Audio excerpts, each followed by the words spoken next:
What's up? Welcome back to the channel, Detroit Poker. In this video, we're going to be talking about a question that a lot of you may have is how do I beat poker? How do I win? We're going to go over the most important aspect, at least what I consider to be the most important aspect. This video is aimed at poker players who are trying to improve, trying to become profitable.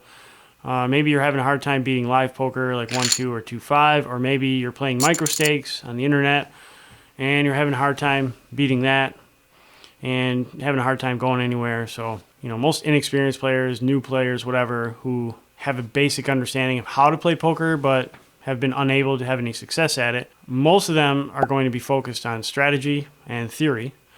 You know, hand ranges and what to play in what position and 3-betting ranges, 4-betting ranges, things like that. This is fairly basic strategy. However, I think most of these people just focus way too much energy on strategy and don't focus enough energy on another aspect. It's probably more important, and that's the mental game.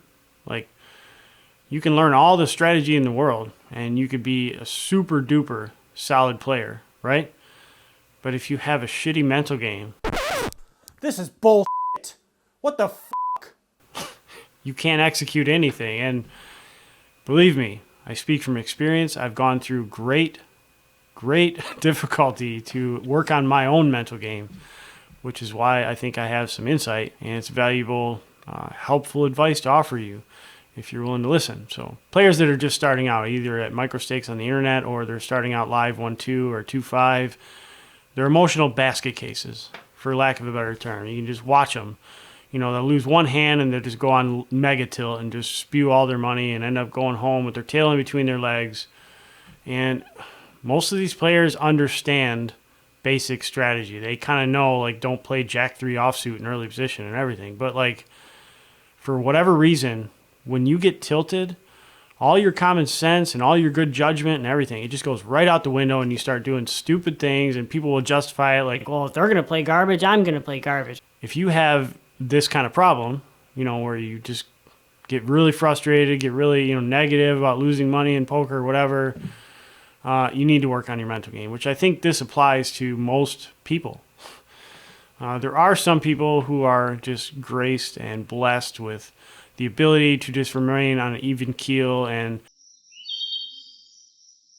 they're pretty good at making decisions and rolling with the punches and whatever. But I think the majority of people, it's not going to come easy. You're going to have to work at facing adversity and rising above it and living through these things and not letting it affect the decisions you make. And, you know, there's a lot of ways that you can work on your mental game, and you shouldn't put all your eggs in one basket, so to speak. There's many resources that are available to you, but I mean, if you're trying to get into poker, whether you're trying to beat it for a living or you're trying to just make some money on the weekend, like, I believe that the mental game is probably the most important factor. And then once you get that down pat, then you can move on to kind of strategy. But, like, I'm just going to let you in on a little secret here. Like, there is very little strategy required to beat live 1-2 or, like, micro stakes on the internet, like 2 cent, 5 cent. Very little strategy required. I mean, it's pretty simple. You just play good cards, play better cards than your opponents play, and value bet them relentlessly. Occasionally, you'll be able to bluff them because they play such garbage, they never make strong hands. But most of the money is going to come from value betting your opponents who play garbage and never fold. So there's not a whole lot of learning that needs to be done on strategy. What you need to do is prepare yourself for facing adversity, for going through tough times. And the way you do that, first and foremost, probably the most important to me, in case you're unaware, I just wrote a book. I wrote it right before COVID lockdowns started, and it's called The Poker Mind. And basically, this book is about the mental side of poker. I do have a whole chapter on poker tells, live poker tells, and I have the last chapter is about table image. So this book will definitely help you to kind of just center yourself before your sessions, kind of give you some ideas on what you can do to manage tilt, how you can recognize tilt, how you can rise above it, what kind of stuff you can do. This book will help you. There's literally no reason that you shouldn't own this book if you're serious about getting better at poker. I recommend my book because I'm proud of it, because I wrote it, and because just about literally blood, sweat, and tears went into the information that I put in my book. There's many other books that you can read on the subject of the mental game. The Mental Game of Poker 1 and 2 by Jared Tendler. That's an excellent book, resource that's available to you.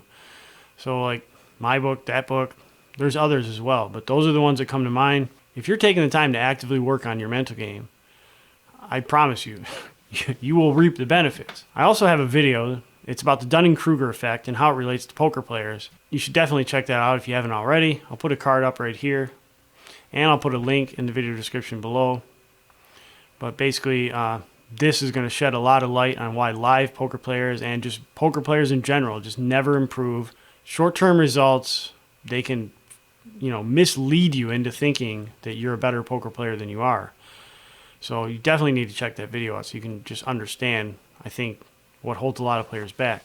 So like, just the simplest of things you can do to put yourself in a good mindset before you even go to play poker. So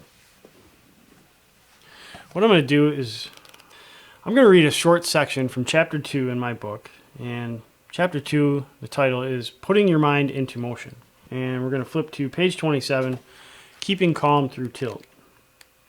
If you're playing poker in any fashion, like whether it's online or live or whatever, you're going to encounter this. And you're going to have to know how to deal with it, or else you're probably not going to succeed at poker. You will not succeed. So, after you warm up for the session ahead, there's still work to be done. You shouldn't expect to sit down, crush your game, print stacks of cash, and bounce.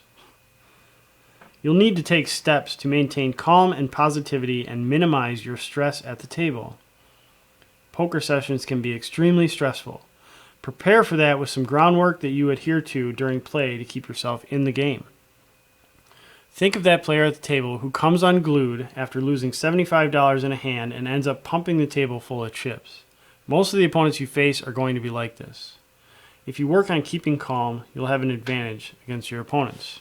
There are a lot of ways that you can do this. There's a lot of suggestions in this book on how to keep calm, but just one little suggestion would be to use your time wisely. And what I mean by that is, like, if you're going to play a live session, you're going to have a drive to get to the casino or the card room or wherever you play.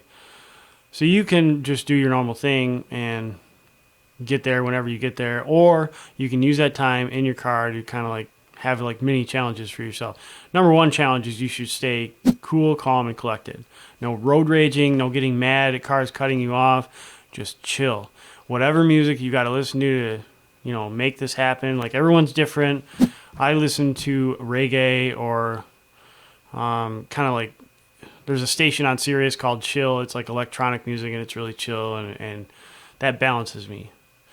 But like, how I know if I'm losing is if I'm in a bad mood or I'm anxious or I'm having anger at other cars for, I'm road raging, whatever. I'm getting irritated. These are all bad signs. Your goal is by the time you arrive at the casino, you should be relaxed, chilled out, just ready to make good decisions. There should be no anger. There should be no like negative emotions. You shouldn't go play cards if you have like relationship problems or your rent is 3 weeks overdue, whatever.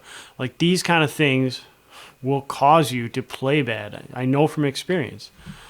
So like, the first step before you even play poker is centering yourself. And there's lots of suggestions in my book. There's lots of suggestions in other books. The Mental Game of Poker makes recommendations for this as well. So, but the only one that can improve is you. The only one that can take the steps to get better at this stuff is you. No one can do it for you. And you can't be talked into doing it. You have to do it on your own. You have to want to do it. With all that being said, there's literally zero reason that you shouldn't own my book. And you should probably buy those other books I recommended as well, because it's only going to help you in the long term.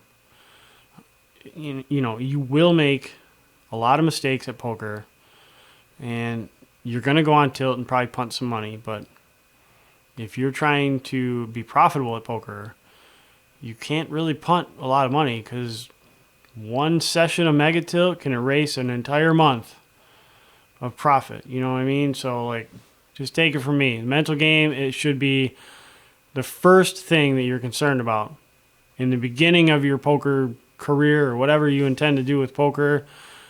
Bolt that mental game down first, and I think a lot of things are going to fall into place a lot easier if you just do that. As I said before, you should check out my video about the Dunning-Kruger effect. Furthermore, there's a crash course that I created on how to plug leaks and become profitable at 1-2 no limit hold'em. I will be announcing the winners of my contest from the last video. I will see you in the next video. Take it easy.